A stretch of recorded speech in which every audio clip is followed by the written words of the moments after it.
Okay, guys. Today is going to be a special video. Well, special for me. It's all about alocasias, and I absolutely love alocasias. I want to start off with a disclaimer. I am not an expert in plants.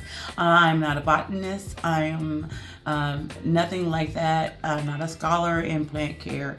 I am just a hobbyist who happens to have a very strong passion, and I learn very quickly.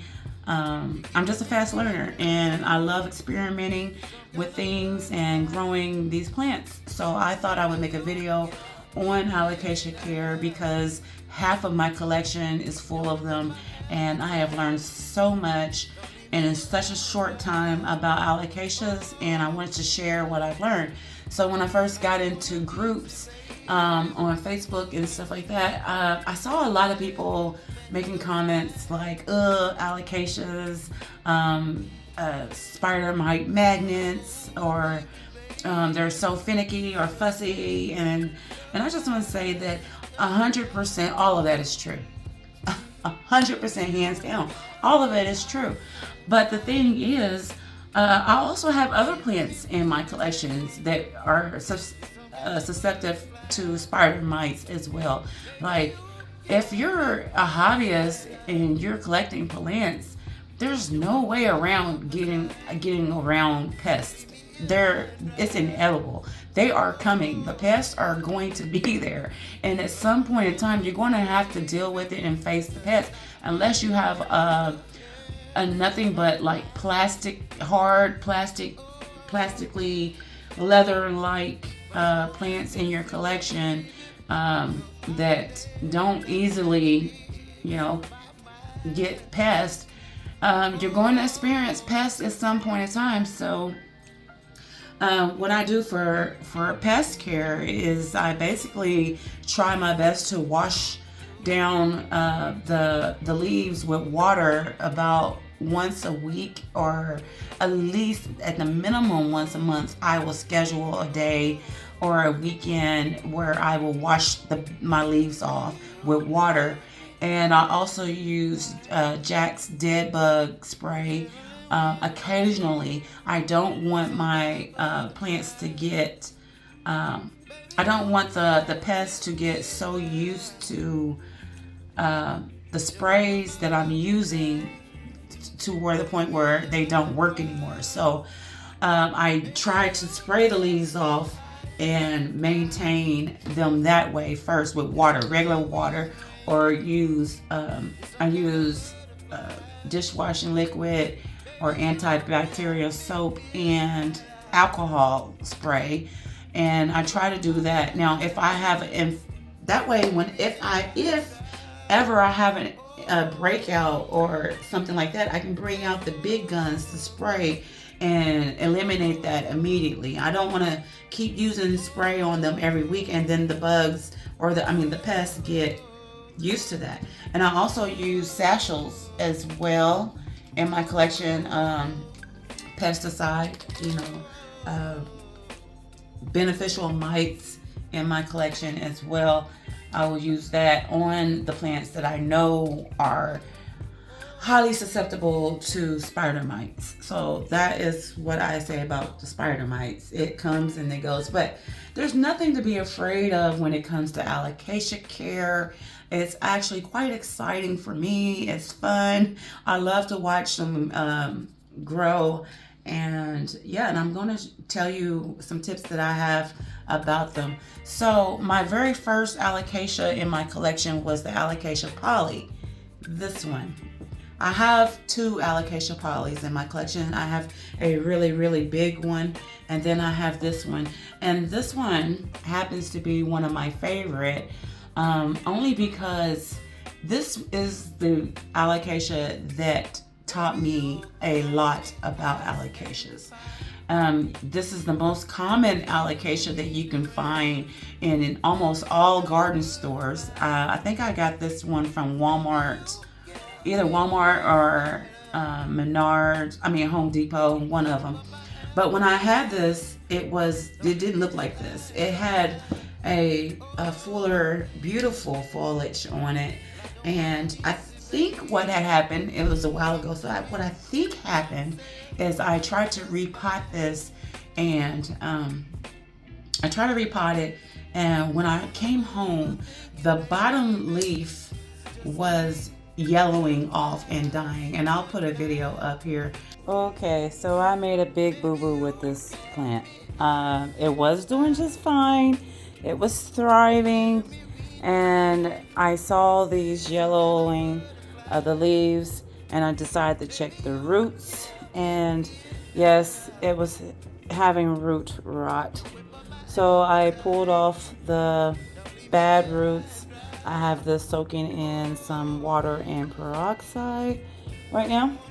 And then what I'm going to do is I'm just going to go ahead and go through the process of switching this over to Laca.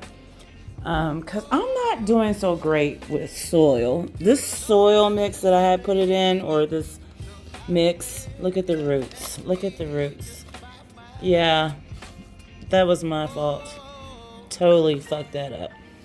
It was dying off, and I didn't know what was going on with it. It was just fine when I left from work, and when I came home 11 hours later, the bottom leaves were browning off. So I took it back out of the soil, and I checked the roots, and yes, the roots were rotting. So I stuck it into some peroxide and water solution.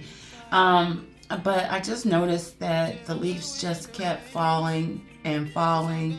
So it was putting out one new leaf for me at that time. What I ended up deciding doing was cutting off the other leaves, all the leaves except for the one leaf that was not unfurled yet. So I chopped off all the leaves. I put it in this container. The container is in now. And I put it in Leca. And I set it on top of a heat mat. I put it on a heat mat. And this leaf came out. It unfurled. And then it put out this leaf right here. And now it is putting out this new leaf right here. This new growth. So the corm wasn't bad. The corm still had a little bit of roots on it, and the corm was still hard. And so I just knew that this plant was not dead. I was not ready to let this plant go yet. So I decided to do all the steps that I just stepped. I kept it warm, and I kept it watered, and I put it back into my cabinet and on a heat mat. And this is the result. So once I knew that, hey, I just lost a whole plant and it came back for me, a whole alocasia came back for me. It wasn't dead. Once I found that out, it was on and popping from then. I was definitely not scared of alocasias no more, or what could happen to alocasias. So I was getting I started ordering or buying more mature alocasias in my collection after this. And what I noticed was that the leaves just weren't working for me. I would get them, they would be beautiful, and then all of a sudden the leaves will start curling in or going brown on me, going bad on me, and I really just couldn't figure it out. I was just like, what is going on with them? So I just decided to just go ahead and chop off all the leaves and start them over as well. So something similar to like this one. Now this one I had purchased 2 weekends ago. 2 weekends. I had received it 2 weekends ago. And it had came in with the leaves curling already. This is what is left of that. I think it had 3 leaves when it came in. But this one, it had came in already curled up as a mature plant. Now I did harvest about 10 corms from this, so I wasn't worried about that. I did get the corms when I transferred it over into pond, and this doesn't bother me at all. I was saving this because I knew I was going to make this video, so I was saving this just for this video. And what I plan on doing with this plant, I don't mind that it was a mature plant and that I'm going to have to chop off the leaves, because the difference in me ordering this at a mature plant is, one, I get the corms, and two, when the leaves come back, they don't come back as juvenile as it would if I had ordered a baby plant or grew it from corn. So the leaves do come back. Like this, I don't believe that this is the size of a leaf when a corm is out. I think they're a little bit smaller than this. So I wasn't too worried about it. And these leaves are coming out, you know, at a pretty decent size. Not exactly the size as it was when it first came out, but it doesn't take as long to get back to the state that it was before when they die off in a mature stage. So I'm not too worried about this. What I will do with this one, as long as, and I don't mean to pour this out. I'm pouring them out very, very, very carefully. Very, very, very careful. Very careful. All right, so we do have some leaf, one root there that is dying off. As long as this has a root system, and it doesn't even have to have a root system. You can, matter of fact, you can cut all of these roots off. But as long as that corm right there, that rhizome, is still hard, you have a chance to regrow this. You could just chop this right on off and it will regrow itself. And that is exactly what I plan on doing with this one. I am just going to, let me grab some scissors real quick and I'll show you what I'm going to do with this. Okay. All right. First I'm going to clean my shears with some alcohol, which is important. You want to make sure you have clean shears. You don't want to transfer any type of diseases or bacteria from other plants, from plant to plant. So you want to make sure you clean that off. It actually, I'm going to cut it here. The reason why I'm going to cut it here is because new growth can come from out of here. So I'm just going to chop that off here. And if it goes mushy, I'll just chop it off. That's fine too. I'll just chop the rest of it off. But I like to start them off like right there. And then just going to take a plastic cup. And I like to use Flugelstratum for rerooting, regrowing things, for rehabbing things. I like to use Flugelstratum. You can use whatever substrate that you feel comfortable with, but for me, Flugelstratum is where it's at. You can use pine, you can use leca.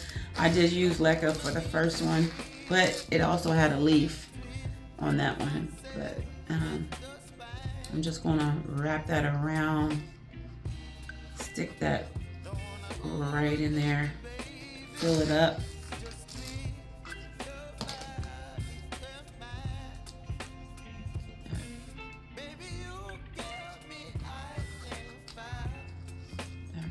Further down in there. I'm just going to cover this.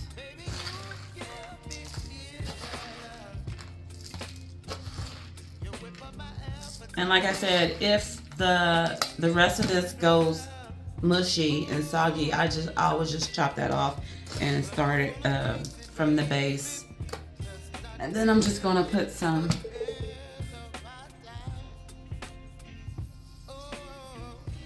nutrient solution right in there.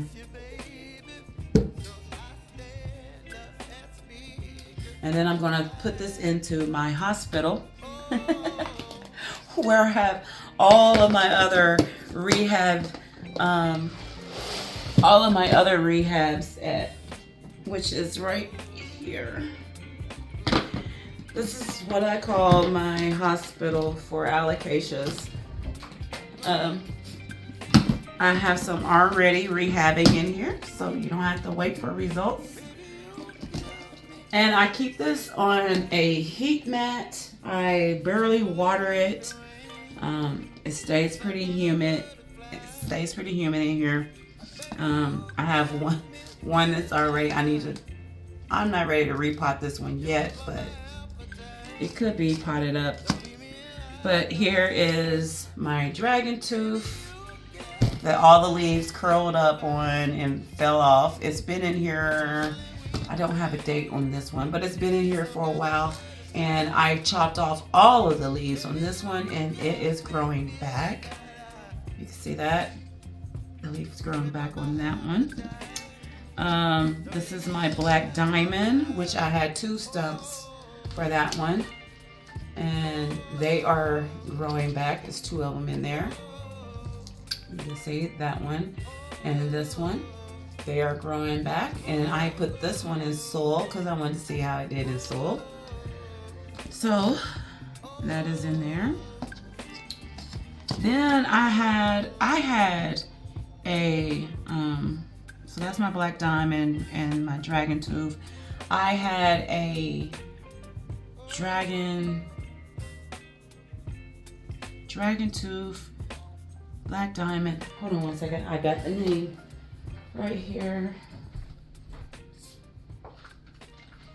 Oh, more black diamonds. All right, so the pot that I had black diamonds in had a lot. This plant came with about, it came with about 5 or 6 plants in one pot, and all of the leaves had died when I first brought it in, like maybe 2 weeks underneath my care. They had died back. Now, so I put them individually into pots. I cut off all of the leaves and put them in these. And if you can see, they are, you see that hump right there? They are growing back. So I did not lose the plant in its entirety. All of them are growing back. They are growing back very nicely. So the good thing about this, which, well, reason why I don't mind. So when you get a mature plant in your care, sometimes they're just not up to par. Sometimes they're just not up to par. They can be kind of weak, come in kind of weakly. I have ordered, especially like the Michelanas and the Fraudex. I had ordered some of them. So I view plants like this. If you were adopting a child, and let's say you adopted a teenager in your care versus a infant, right? So you adopt a teenager.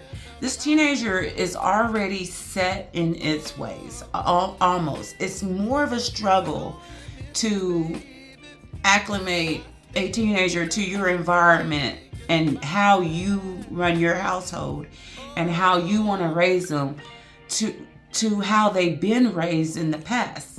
So if they're 16 years old, they have 16 years of their sleep schedules, how they do homework, who their friends are, how they pick their friends, how they dress, what they're used to, their showering routines, their hygiene routines, what they like to eat, what they don't like to eat. And you will have to take time and figure out all of that. You have to figure out how to take care of this 16-year-old who's already been under someone else's care for 16 years, right? So it's not undoable. It's not impossible. It's just a little bit more harder to do. So when you get an infant who you can train up in the way that you like them to be trained up, and they are more tailored to your comfort level, like you're underneath your care. That is the same that I look at in plants. So like I have another example here for you. So I have a shop that I like to buy from on Etsy, which is the Green Escape, and this is no nothing against the Green Escape or nothing. I absolutely love them. I have bought 70% of all of my houseplants from the Green Escape. I love them to death. But what I do notice is that when I get in certain plants, especially Alocasias, they come in looking a little bit weak. You know, this is the stem. This is how the stems come in. They look a little weak. Surprisingly, when I transfer this one over to pine, it has not died all the way off yet. It is taking its time. I kind of want it to hurry up, but it is taking its time. And in the meanwhile, it did put out this new leaf for me right here this last weekend. But I am waiting for these leaves right here to go and to start over. I don't want to pluck them off and start over. I'm just going to wait for them to kind of die off on their own, which they probably will soon. And the reason why I say that is because of the nutrient solutions that I use, my plants are stronger when they get to start over and come out. And I had bought a Michelana from them as well, that the stems when I first got them looked like this. I'm surprised this one is holding on so well, because the stems actually looked exactly like this when I got them, and it was about the same age as well when I got my Michelana. And when I had put it into Leca first. And when I put it into Leca, lo and behold, all of the leaves fell off, or they just start dying back. And I wasn't worried. But I had then later transferred. I thought, well, maybe I put it in too big of a jar. So I had put it into a smaller self-watering pot, and I allowed it to grow back again. The surprising thing was when I did let it grow back and watched it grow back, it grew back stronger than this. It grew back bigger and stronger than this. And that I want to contribute to what I use in my nutrient solution, which is silica gold and the cow mag, right? I think you can, as long as fertilizing goes, you know, you can use different type of fertilizers. But I believe that the reason why the stems on my Michelana grew back stronger and better, and why I'm waiting on these to go and regrow back, is because of the silica gold. The silica gold is like steroids for plants. It is designed to make your plant stems stronger. It is literally like steroids for plants. So it helps also to fight off diseases and pests as well. It helps to for your roots to uptake nutrients even better. So that, and also my rapid start that I use in my nutrient solution.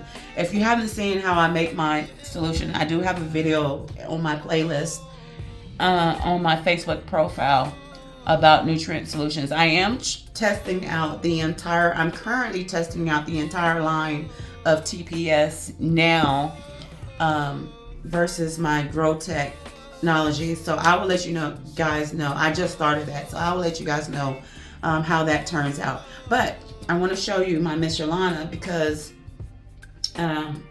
this is what the stems of my Michelana look like prior to me getting it. And if I can find a video, I will.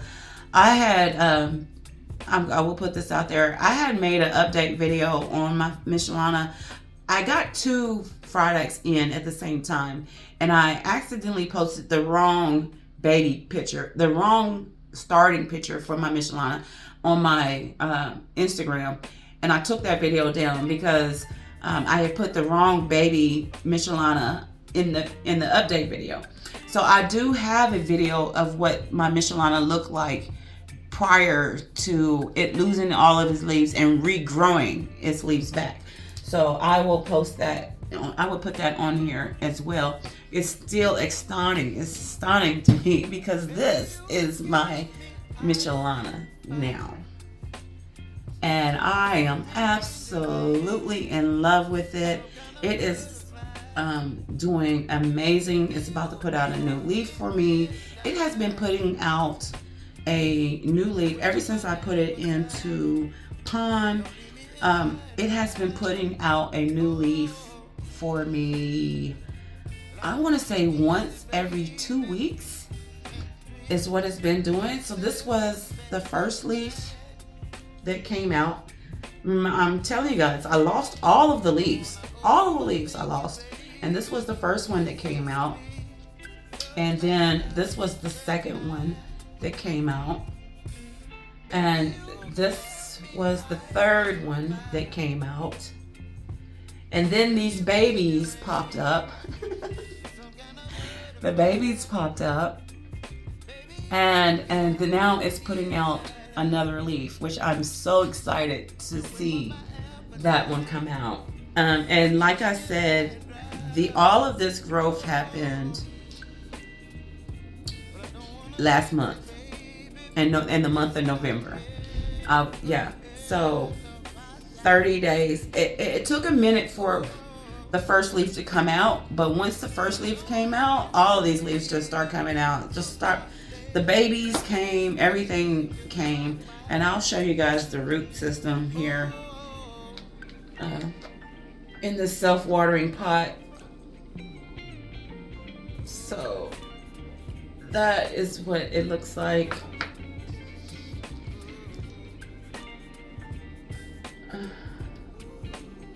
Should I repot it? I don't know yet. I'm not sure. It's not showing signs that I need to repot it yet. I'm not going to wait for the signs that it needs to be repotted yet, but I do believe that she is doing fine so far. She's still putting off new growth, so I'm going to leave her in here for a minute and see how she does. But compared to look at the stems, just look at the strength. They just look stronger. That is why I'm waiting for this one to go. That is why I'm waiting for that one to go. All right, so, and another thing I wanted to talk to you guys about Alocasias is what they look like when they grow. So this one, when I got this one, this is a green dragon scale, and this one was a one leaf cutting. This was the original leaf here, and I had got it too close to the grow light and it had bleached, but it's still hanging on. So when I got this one, I think it was about this, it was sitting right here. And what I noticed is when a alocasia gets ready to put out a second leaf, and that's another thing, because a lot of people say, well, they only have one leaf on their alocasias.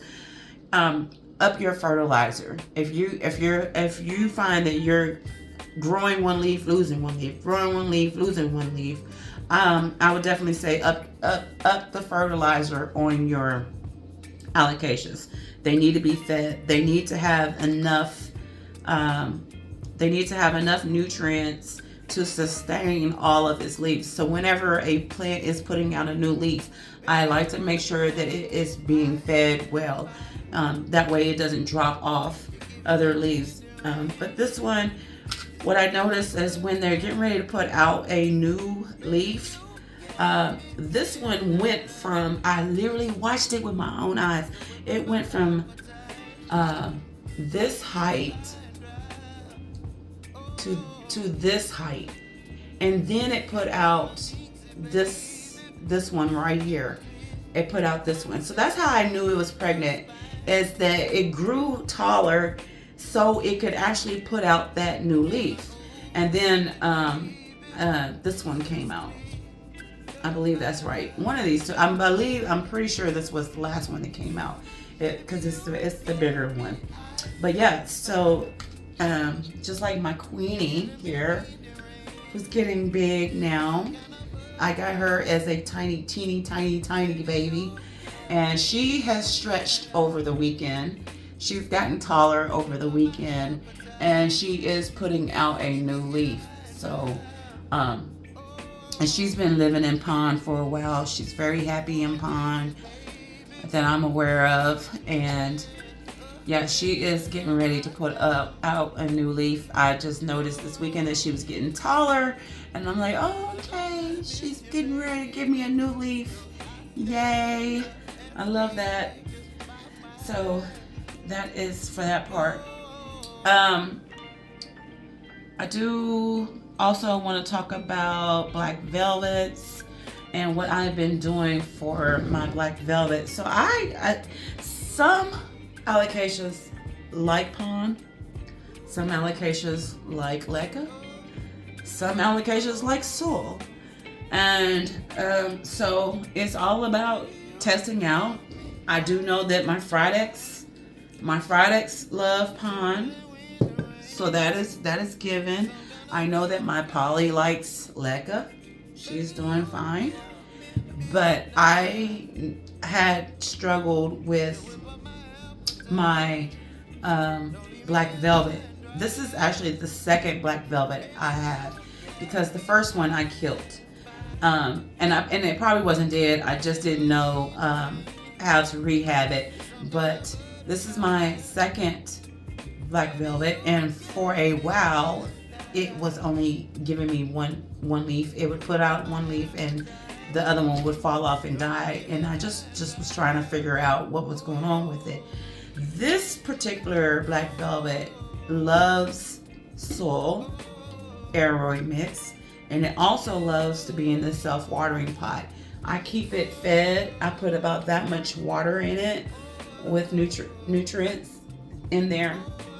And once that is gone, I refill it to that same level and keep it fed. And it has been putting out leaves like crazy. I have another one growing, so it's giving me 2 leaves right now at the same time. I was praying that was a leaf and not a flower, but there is a leaf in there. So I did not want it to be flowering, not yet, but there is a leaf. Now, if it does flower on me, I plan to keep the flower on there and just feed it more. I feel like that the plant should go through the natural state that it would go in if it was growing in the wild. No one's coming along and chopping off the flowers in the wild. So I just feel like I just need to stay on top of it if it does flower for me, and go ahead and feed it more and let it go through that natural process. Now, what I have been doing special for this one is I put moss around the edges, because it was and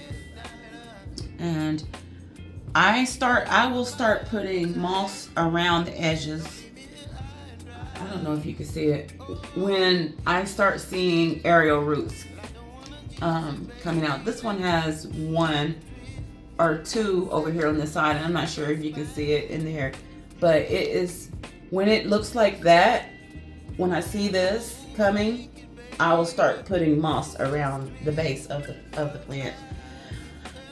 So it will aid in that growing, and I feel like it makes the plant stronger, because instead of air layering it and doing it for the purpose of propagating this plant by the stem, I do it so that the roots will grow out and then grow down into the substrate and get stronger. Like, right, it has more feet. It has more feet and more roots and a stronger root system, so it will push out more and more leaves. So that's what I was doing with this one, as I had put moss around the edge.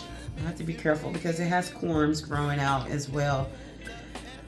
So yeah, it was very exciting to watch the difference in how it is growing for me now. So it is put out,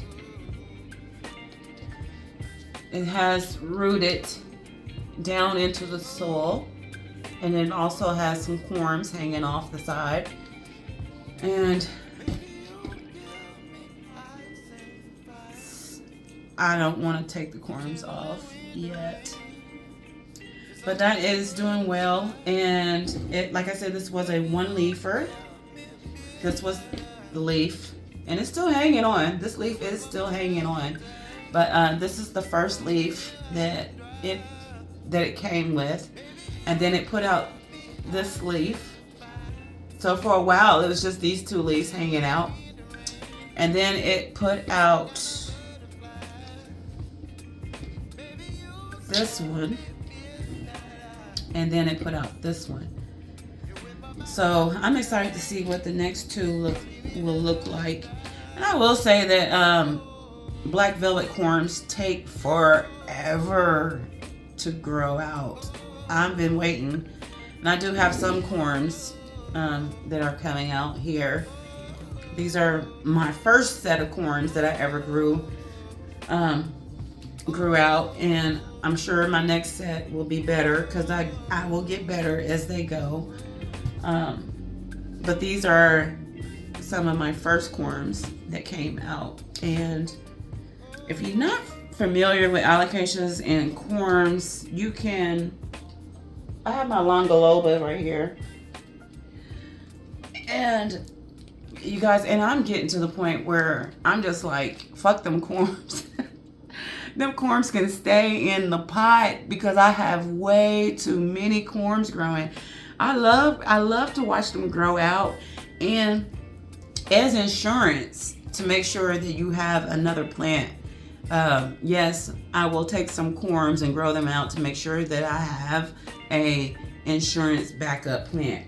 But for like this one, you can see I have corms all on the top of here, and there are some inside of the thing too, so I don't want to pluck them off. But like, there's two corms right there, and there's some all the way around there.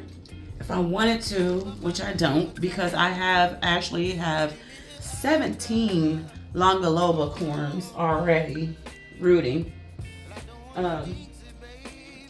and that's just so I can resell them, sell them or give them away this spring. They should be ready this spring. But gosh, and this is not even all the corms I have, guys. These are I believe these are my longoloba corms. They're not quite ready yet, but I have 17 of them in here sprouting. They are sprouting, and you can tell what a longoloba looks like as well. These are just in sphagnum moss and perlite, and I have them in my grow cabinet.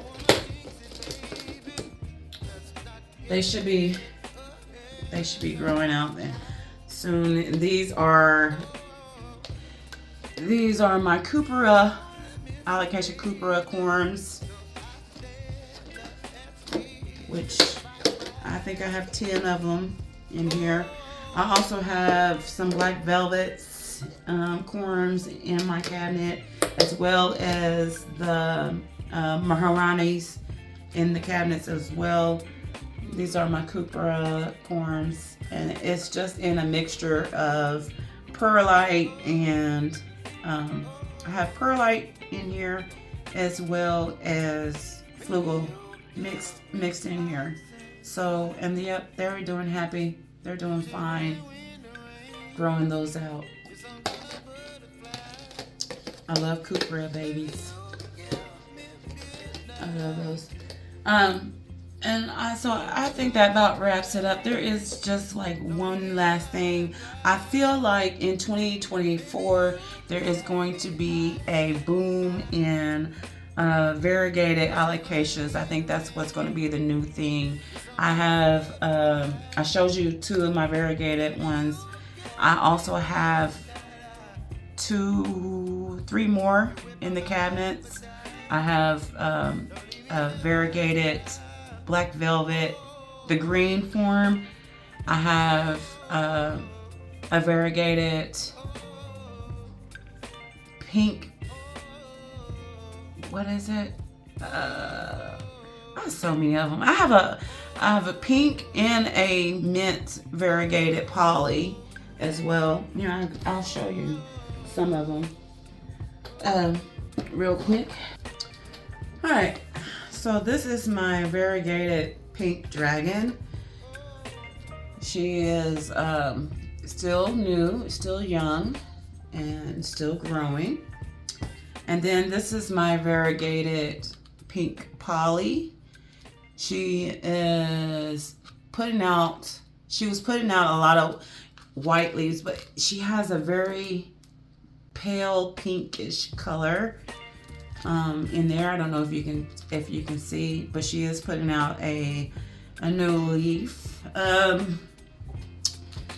She's a slow grower, so I'm just waiting on her to grow out. I do think this is the biggest leaf. The other leaves I pulled off because they had got wet, too much moisture in there. So I took the lid off of her and I'm letting her grow out now. And then I have a variegated pink black velvet. Now, I have a corm. I bought a corm and I believe I paid $85 for the corm, which is a risk that you take. You don't know if the seller gave you a real pink velvet or not, but I did research the seller. The seller had great reviews, so I'm just trusting in it. And that still doesn't guarantee that the corm will be highly variegated, low variegation, or any variegation at all. But it does take forever. It has finally sprouted for me, and we will see what it looks like when it comes out. That's all I can hope for, so I hope it hurries up. But black velvet corms take forever. I have regular black velvet corms in there that are just taking forever. So, but yeah, I think that is all of the care that I have. And like I was saying about the variegated forms of the Alocasias, if you buy them young, you can get them cheaper. If you buy corms, you can get them even cheaper, because a plant this size in this variety is going for about anywhere from $400 to $1,000 right now. So yeah, I'm not spending that much, right? I'd rather grow them from a corm or from a baby like this one. So yeah, so if you have any questions about alocasia care, spider mites. How do you know if you have spider mites on your plant? Well, and like I said, I wash them. I try to wash my products every week. I will spray them down, but spider mite damage looks like this on your plants, right? You see the yellow speckling around the edges? That is what spider mite damage looks like. It doesn't have spider mites currently, and it's been under check for a good week now. But you will be able to tell if your plants have spider mites because they will have a web going across the lobes, the inner lobes of your plant. Once you see a spider web going across there, that is the indication that you have spider mites on that plant. And I would take that immediately to the sink and wash it off, spray it down. You could spray it down or wash it off, and don't sit it back underneath the light immediately. Let it dry, and it should be okay. Now, if you come back the next day or in 2 or 3 days and you see the webbing again and you wash it off again and you spray it down again, you're going to have to do this weekly or maybe even every 3 to 4 days. But if it gets real super bad, just go ahead and chop that leaf off. Chop that leaf off and don't even worry about it. But for the most part, they will still keep growing and be fine, even with the spider mite damage. But if you don't like the look of a leaf with spider mite damage, you can just chop it off. All right, and that is all. This is Editing Dana, and I just wanted to add in that my alocasias do stay in, not all of them, but a lot of my alocasias do stay in a controlled environment. They live in my grow cabinet, which stays at about 70 degrees, 70 to 80 degrees, and they do get humidity via a fogger. So, and I do have some alocasias that live in ambient conditions as well, that live in my plant room on the shelves. My variegated Fraudex live on the cabinet, and my Longoloba and one of my polys live in the plant room as well. So, and my Cupria also lives in ambient conditions. So half and half of my collection are in high humidity, high heat, and half of them are in regular ambient household conditions. Thank you. If you made it to the end of this video, I really appreciate you. And yeah, share it.